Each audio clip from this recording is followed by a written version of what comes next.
와, 여러분이 진짜 놀랬네요. 놀랬어.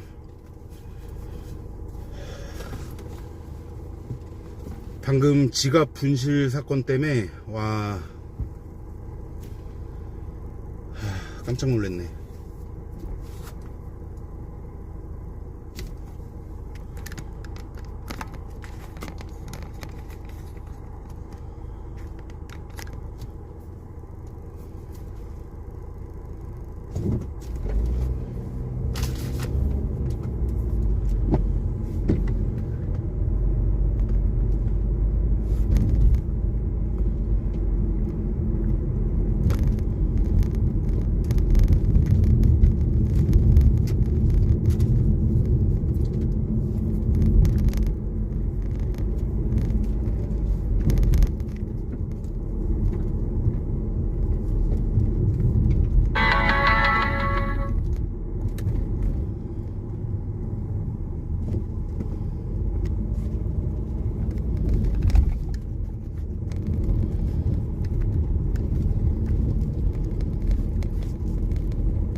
와, 여러분 지금 지갑 분실했던 것 때문에 아크로비스타에서 지금 서울 구치소 앞에 편의점까지 미친듯이 왔었습니다. 지금 와,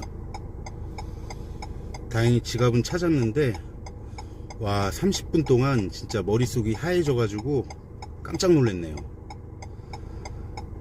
아, 정신줄 잡고 살아야지 이거.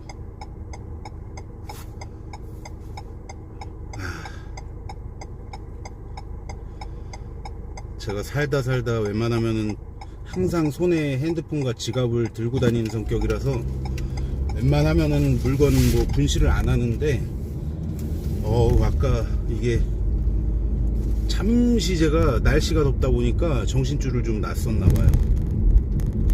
와, 아니 잠시 뭐 좀 살려고 조수석에 지갑을 딱 찾는데 지갑이 안 보이네. 내려서 계속 찾았는데 아무리 찾아도 없는 거예요. 근데 제가 조수석에 이제 이렇게 보이시다시피 종량제 쓰레기 봉투를 이렇게 놓고 다니거든요.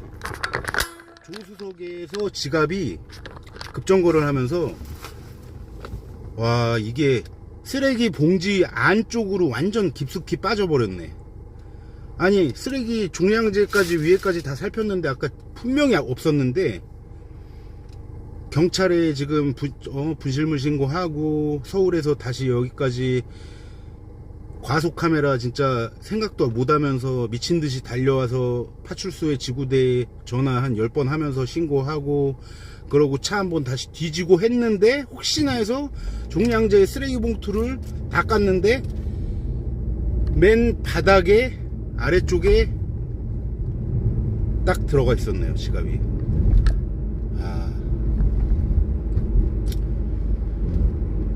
살다 진짜 엄청 놀라진 않았는데 좀 머릿속이 잠시 하얘졌었습니다. 진짜 이거 정신줄 바짝 잡고서는 살아야지 이거.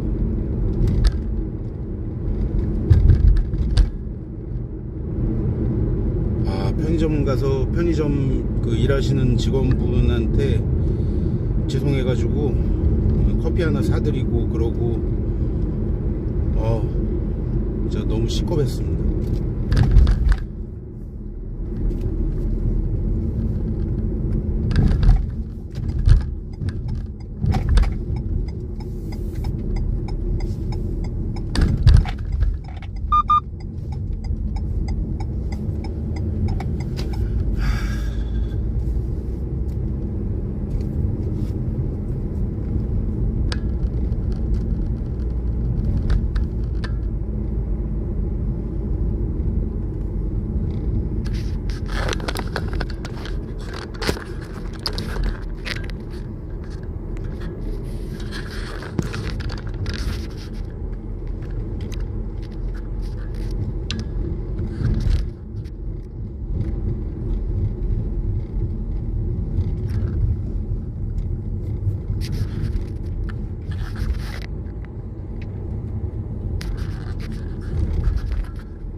정비를 시작합니다.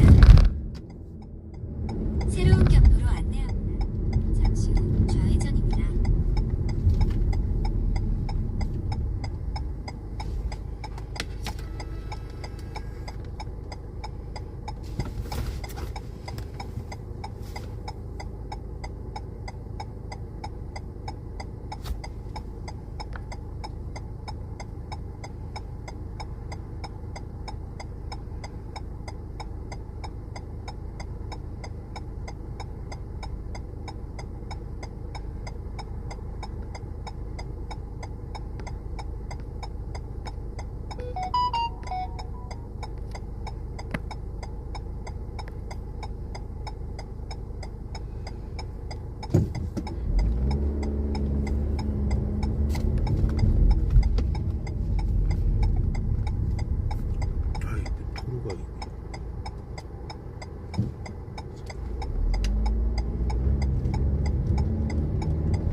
여러분 지금 아크로비스타 지금 다 왔고요. 제가 서울 구치소 갔다가 편의점에서 아까 뭐 좀 물건을 좀 사고 그러고 나왔는데 지갑을 좀 분실해 가지고 그거 찾느냐고 아크로비스타에서 서울 의왕구치소까지 지금 미친듯이 갔다 왔습니다. 지금 다행히 지갑은 찾았고요. 살다 진짜 깜짝 놀랐네.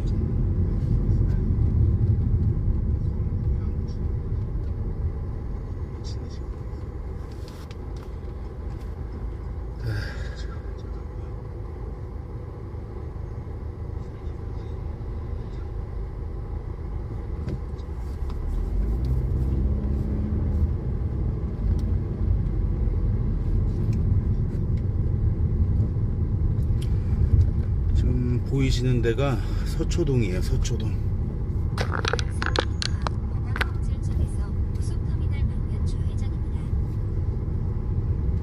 서울은 이 시간에도 차가 이렇게 많으니 참. 다 택시야, 다 택시.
Mr. Speaker, Madam Vice President, honorable members of the United States Congress, distinguished guests, ladies and gentlemen, dear citizens of America, a new nation conceived in liberty and dedicated to the proposition that all men are created equal.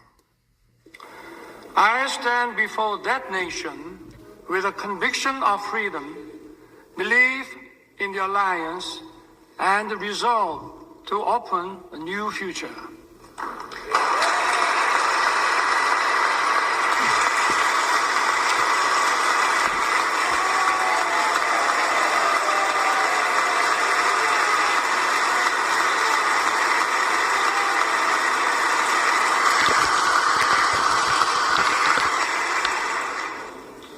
For 234 years, a Congress has been the symbol of freedom and democracy.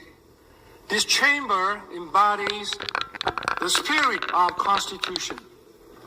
I'm honored to address the members of Congress and the people of the United States. Thank you, both Democrats and Republicans, for passing the resolution marking the 17th anniversary of the alliance. Your support has dignified my visit. I know that no matter where you sit, you stand with Korea.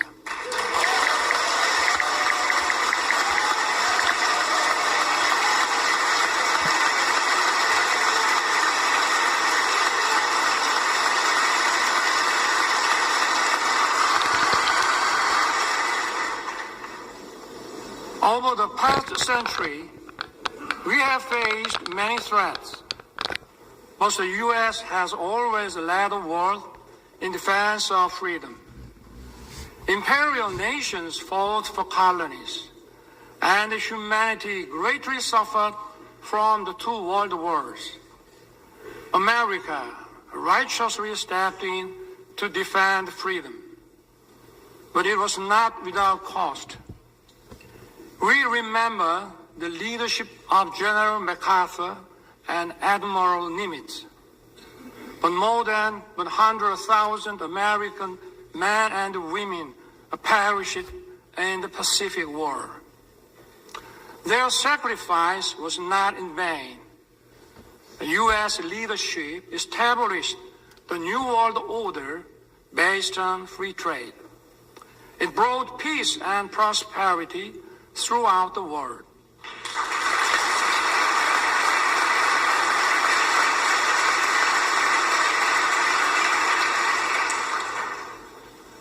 But prosperity was limited to free market economies where communist totalitarian nations did not participate. The world was divided into democratic and communist blocs. In 1950, the Korean Peninsula was on the front line. The Soviet Union helped to rearm North Korea.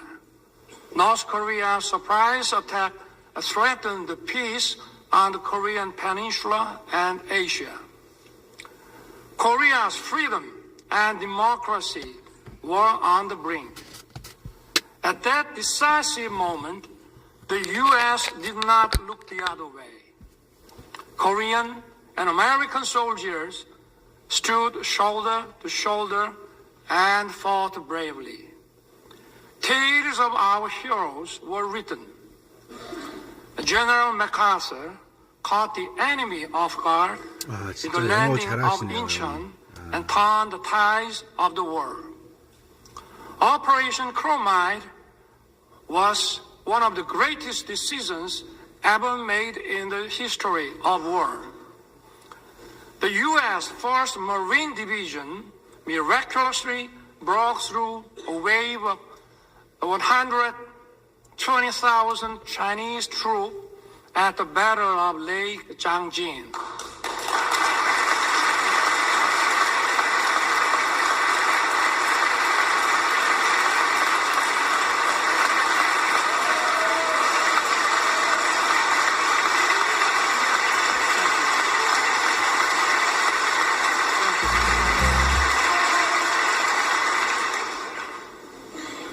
Sons and daughters of America sacrificed their lives to defend a country they never knew and the people they never met.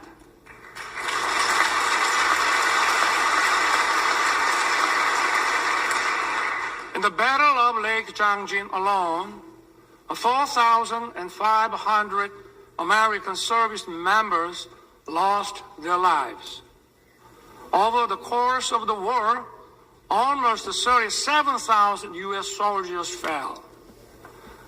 The late Colonel William Weber fought in the battle for Hill 3 to 4 in Wonju.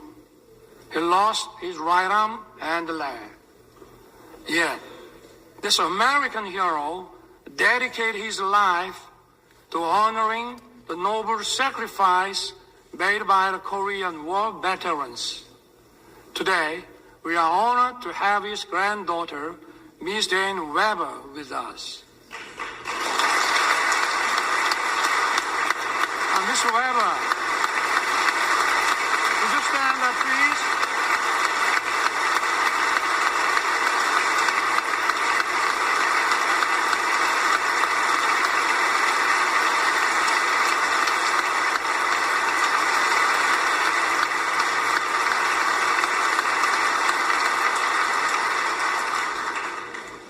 On behalf of the Korean people, I would like to thank you deeply. We salute his noble service and sacrifice. Thank you, Jane. Some of Korean war heroes are your family and friends. The late John Conyers Jr., Sam Johnson, and Howard Coble were veteran congressmen who promoted freedom and democracy. The former Representative Charles Rangel has been a strong supporter of the alliance. Korea will never forget the great American heroes who fought with us to defend freedom.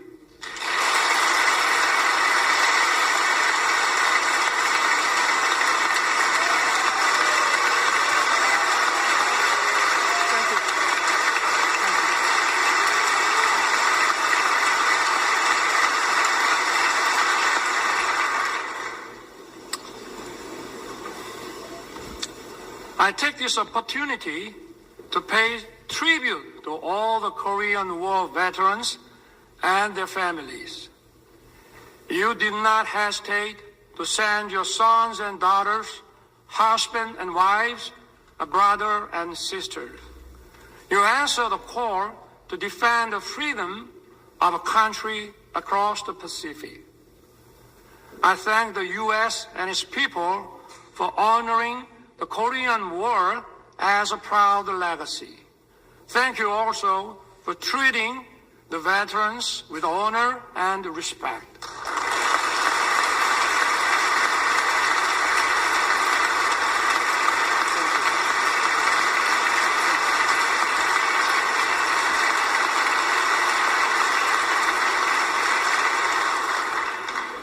The war ended after 3 years of intense battle.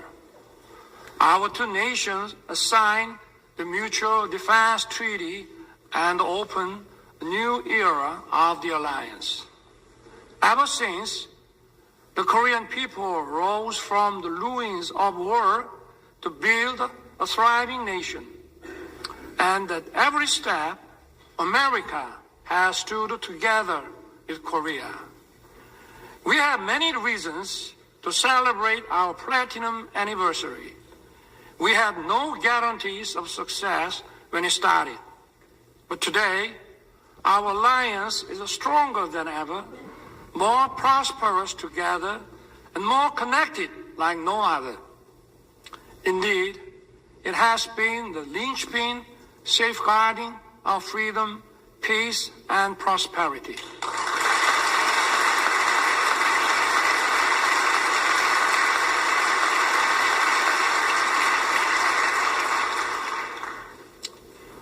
Once a recipient of aid, Korea is the only nation in modern history to become a donor.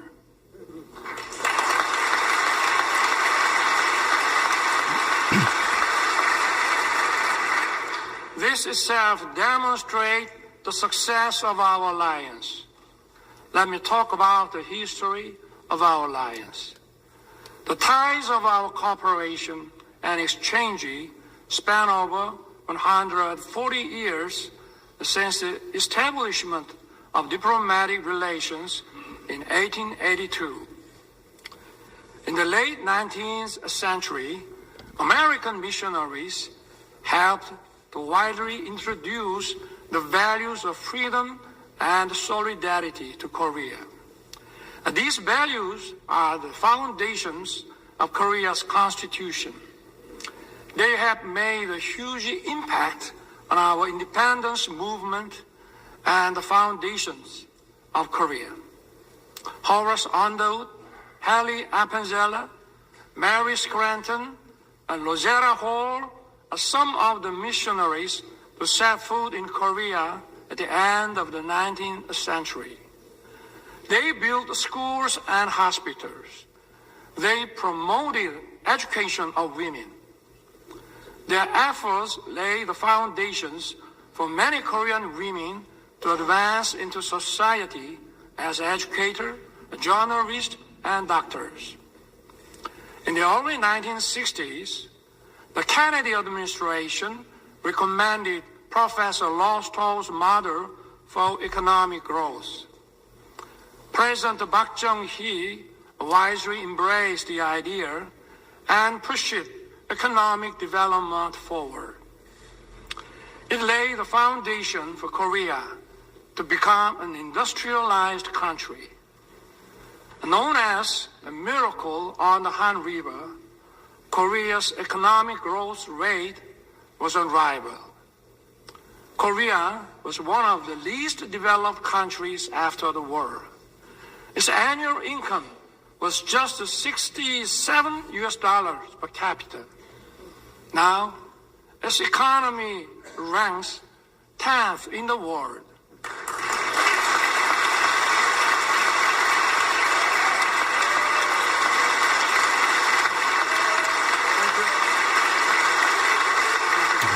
자, 어떻게 그거를 안 보고 그냥 영어를 바로 한다는 Seoul 게 was once reduced to ashes. Now, it is one of the world's most vibrant digital cities.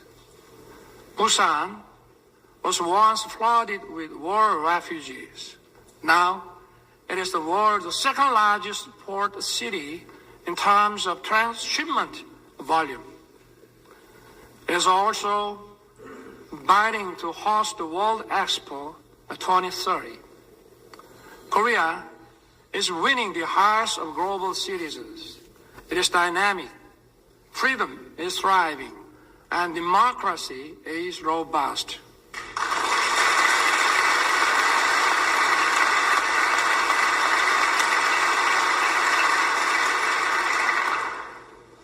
Korea and the U.S. have joined forces to safeguard freedom and democracy throughout the world. Since World War II, Korea dispatched its warriors of freedom. We fought side by side with the U.S. in Afghanistan, Iraq, and others.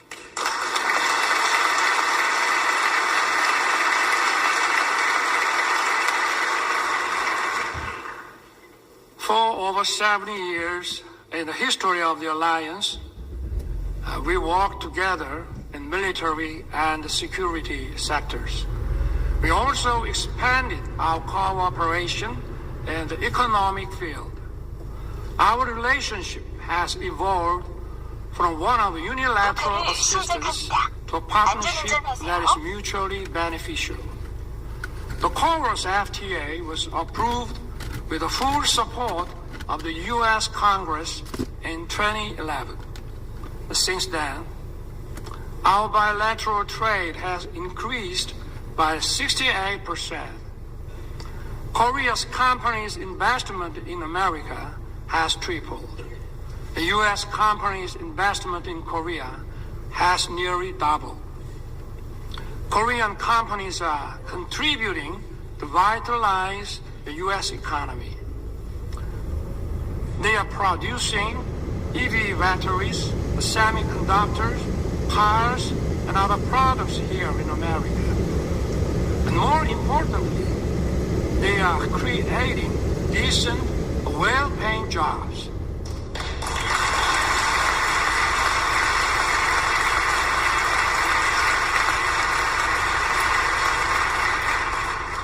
Take Austin, Texas.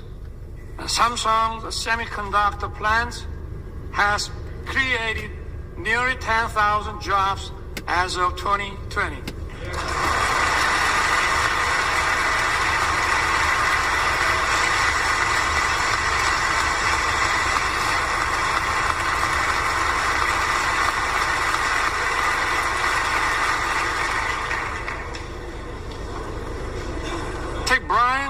County, Georgia,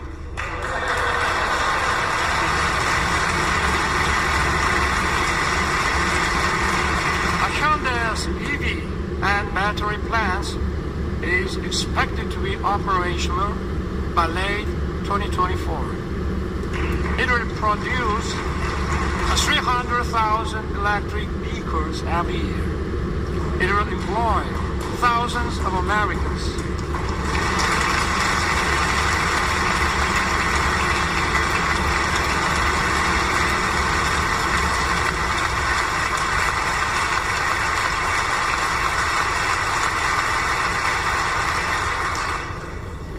And take Bay City in Michigan. It is a home to SK Siltron CSS, where President Biden visited. It is an example of Korean and American companies merging to achieve even greater growth.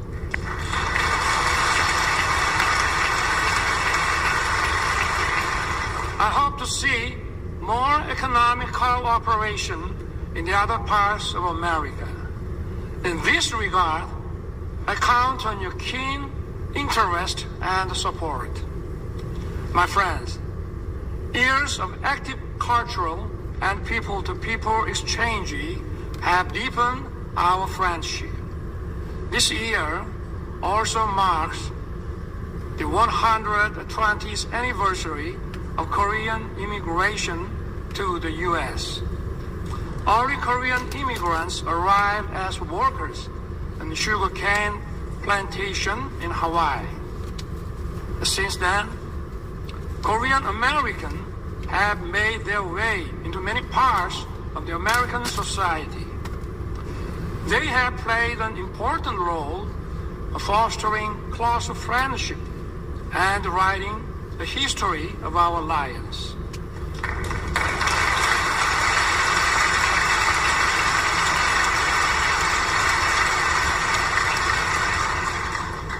Representatives Young Kim, Andy Kim, Richard Steele, and Marilyn Strickland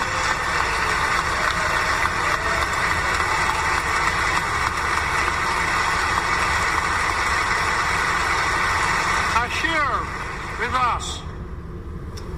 They are a testament to the alliance spanning generations. That's true for each party. It is a relief that you are evenly praised across the aisle.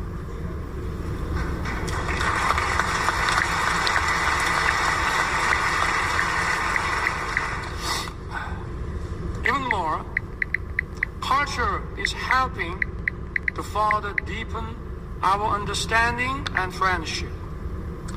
Nationality and language differences are no longer barriers. Korean movies, Parasite and Minari, have won Oscars. Hollywood film, Top Gun, and The Avengers are loved by Koreans.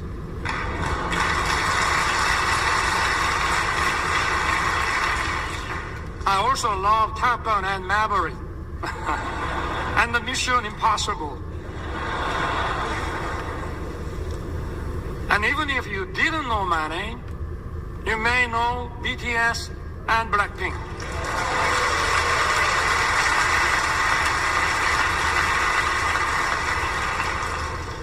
BTS beat me to the White House, but I beat them to Capitol Hill.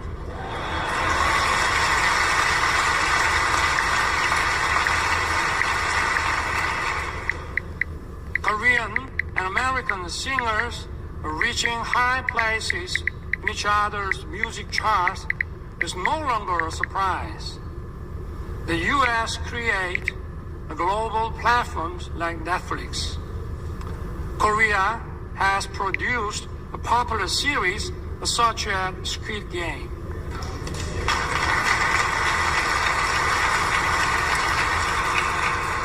We are creating a new pattern of synergy.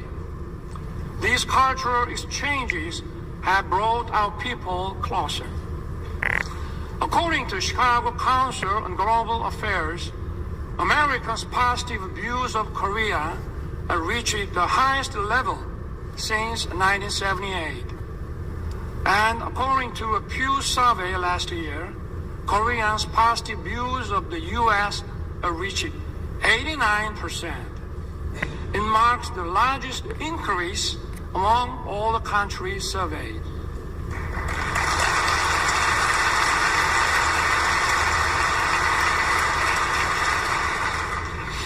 Korea and the U.S.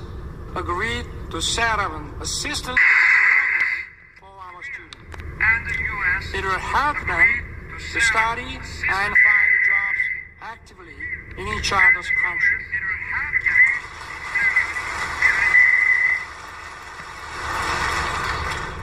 Honorable members of Congress, I have two careers in my life. My first job was as a public prosecutor. My second job is serving as the president of my beloved country. As prosecutor, my role model was the late Robert Morgenthau. He was the real-life character of District Attorney Adam Schiff in Law and Order. When I was the Prosecutor General, I printed a book titled Robert Morgenthau, America's Eternal Attorney. I shared it with my junior prosecutors. In the preface, I included the phrase, an attorney who is silent in the face of great evil will not even stop pickpockets in the neighborhood. Today, our democracy is at risk. Democracy is a community's political decision-making system to protect freedom and human rights. Such decision-making must be based on truth and freely formed public opinion.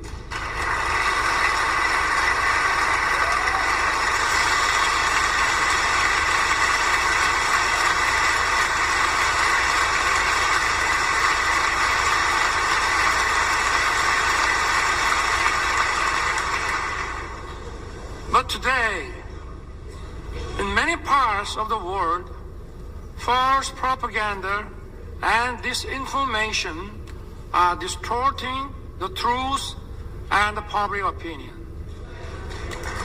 They are threatening democracy.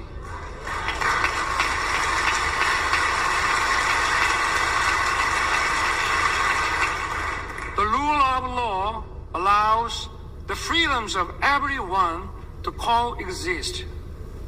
It is upheld by parliamentary democracy. A false propaganda and disinformation corrupt intellectualism. They threaten democracy and the rule of law.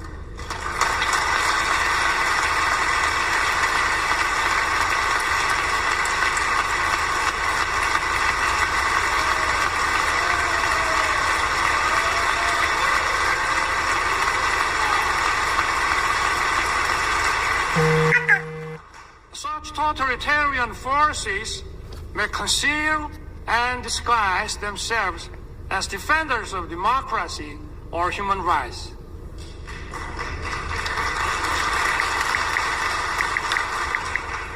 But in reality, they deny freedom and democracy.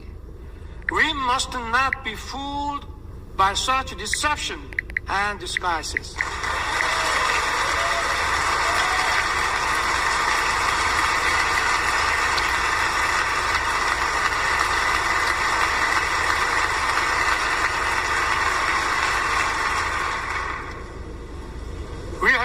For so long, protected democracy and the rule of law with our blood and sweat.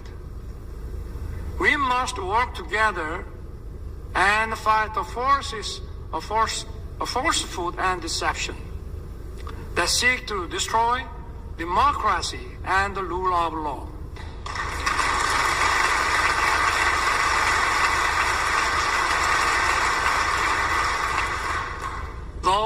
cherish freedom, also respect the freedom of others.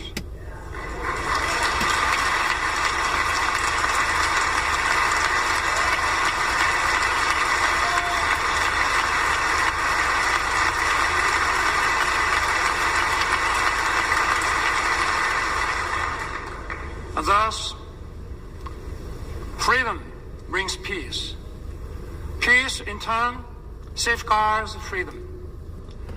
Freedom and peace are sources of creativity and innovation. They bring prosperity and abundance.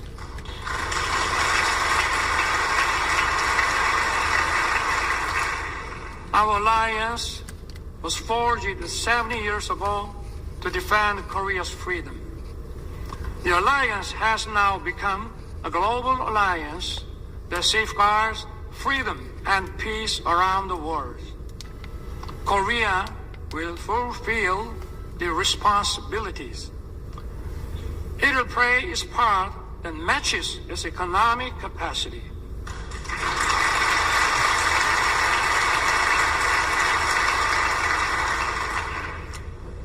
In his 1961 inauguration address, President John F. Kennedy said, "My fellow citizens of the world, ask not what America will do for you, but what together we can do for the freedom of man.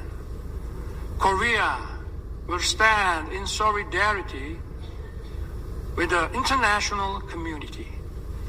We will do what it can for the freedom of humanity."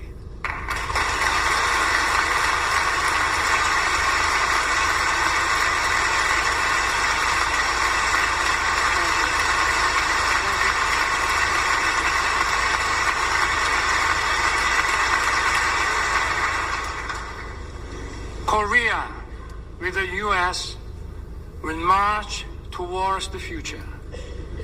As I took office last year, I pledged to rebuild Korea, a nation belonging to the people, rooted in freedom, democracy, and market economy, a nation that the people can be truly proud of as it fulfills its role as a responsible member of the international community. Together with the U.S., Korea will play the role as a compass for freedom. It will safeguard and broaden the freedom of citizens of the world.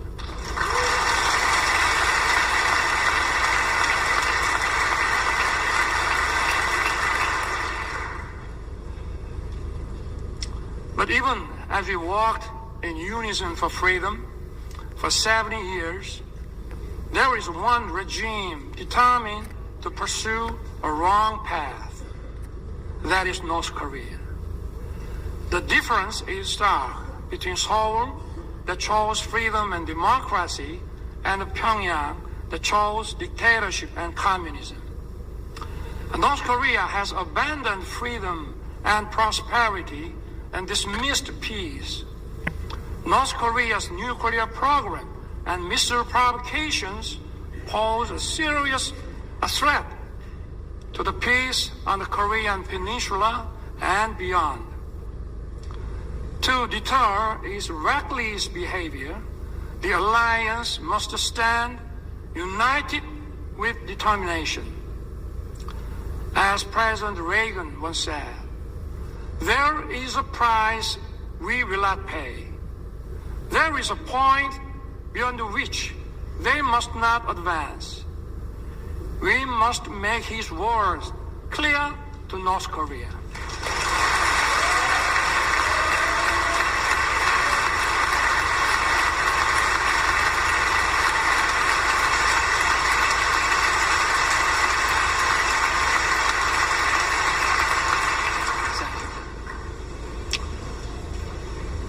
Yesterday, President Biden and I agreed to strengthen the U.S. extended deterrence. Along with close Korea-U.S. coordination, we need to speed up Korea-U.S. Japan trilateral security cooperation to counter increasing North Korean nuclear threat.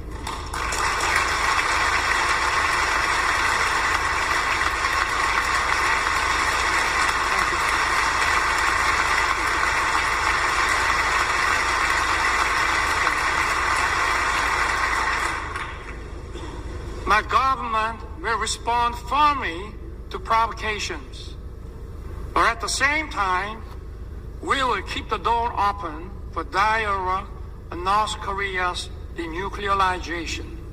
Last year, I proposed the audacious initiative.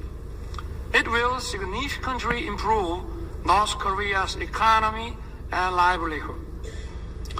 All Pyongyang has to do is to stop its nuclear program and begin a substantive denuclearization process.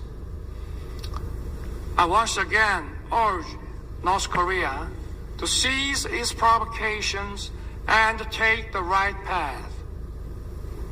Korea, with the U.S., will continue to work for North Korea's denuclearization.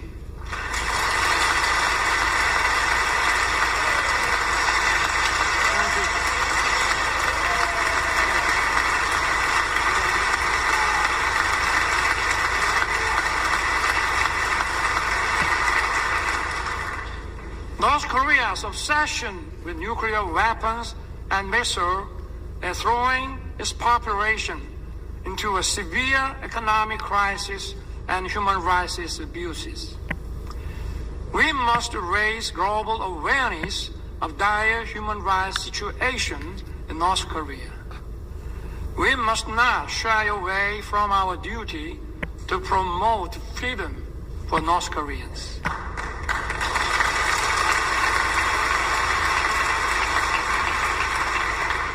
Last month, my government published a report on North Korean human rights.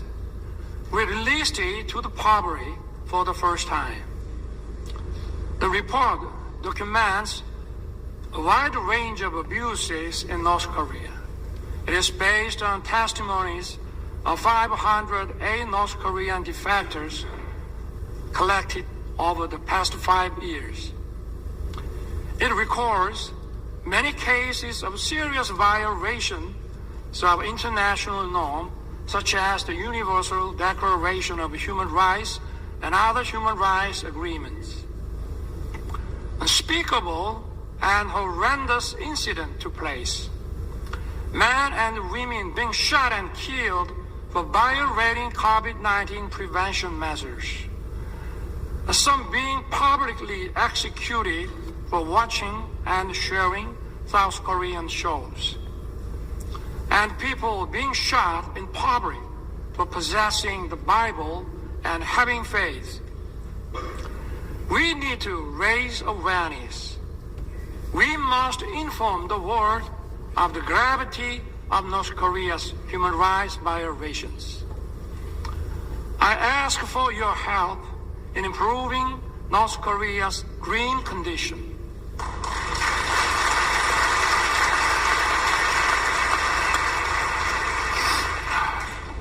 My friend, freedom and democracy are once again on the threat.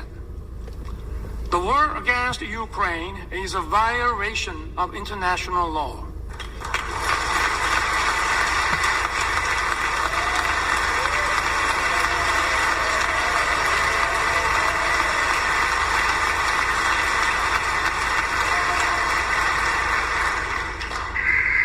It is an attempt to unilaterally changing the status quo with force.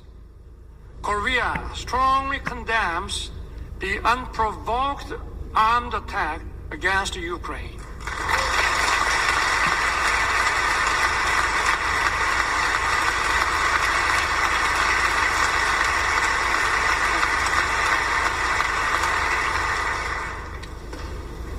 When North Korea invaded us in 1950, democracies came running to help us.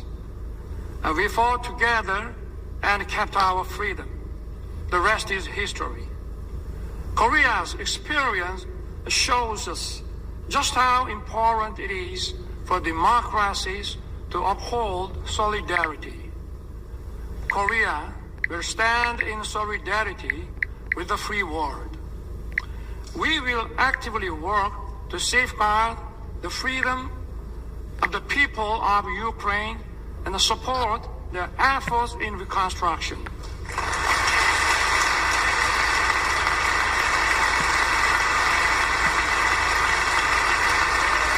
Thank you.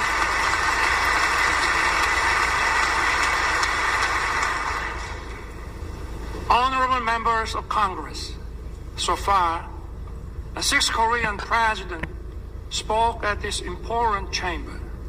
The first Korean president, Dr. Lee Seung-man, delivered his speech in 1954. After 35 years, in 1989, President Roh Tae-woo, standing at this podium, said the following: "The nations of the Pacific have made open society and market economy and the engine that drive the fastest growing region in the world. The Pacific will become even more important to the U.S., and Korea will begin to contribute more to the prosperity and peace of the region. I look forward to the day when some future Korean president may be invited to address this distinguished assembly and describe the vision I spoke of today as an achievement fulfilled, not as tomorrow's hope." President Roh's vision has become a reality. Thank you. Thank you.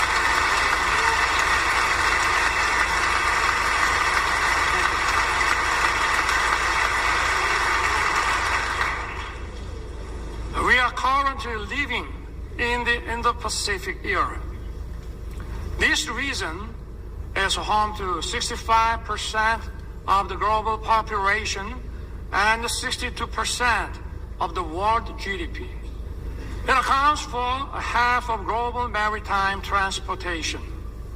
Last year, Korea announced its first comprehensive Indo-Pacific strategy. Korea is committed to fostering a free, peaceful, and prosperous Indo-Pacific based on inclusiveness, trust, and reciprocity. We will strengthen the rule-based order in the Indo-Pacific. We will take comprehensive and multi-layered approach in expanding cooperation with key partners.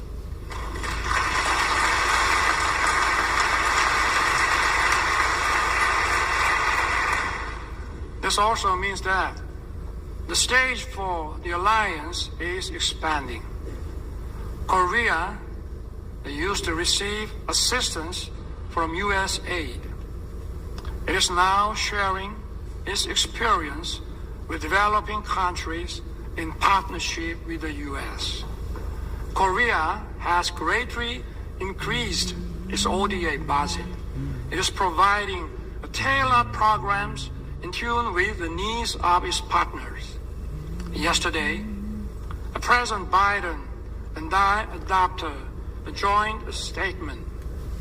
It presents a vision of the alliance in action towards the future. Together, our two countries will broaden our alliance.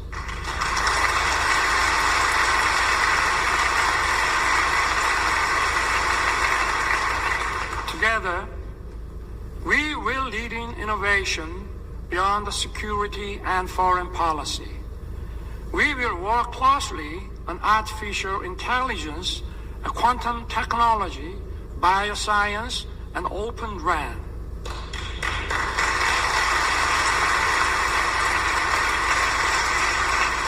Our partnership in the cutting-edge semiconductor industry will contribute to establishing stable and resilient supply chains.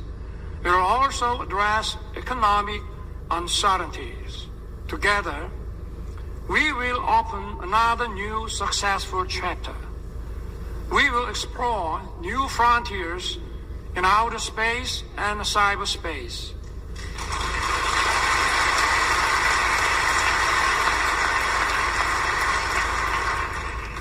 Korea and the U.S. are the world's top technological powers leading innovation and creativity. Together, we will create a great synergy.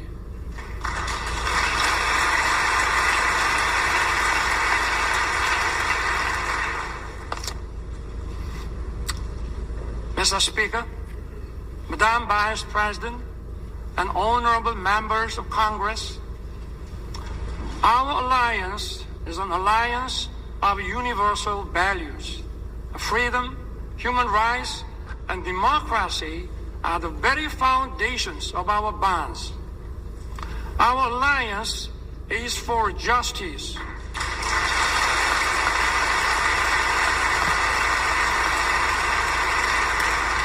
Our alliance is for peace.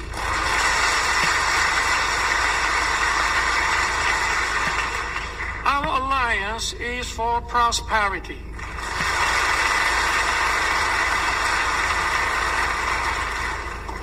Together, our alliance will continue to move towards the future. We will build the world of tomorrow that opens endless opportunities for our future generations.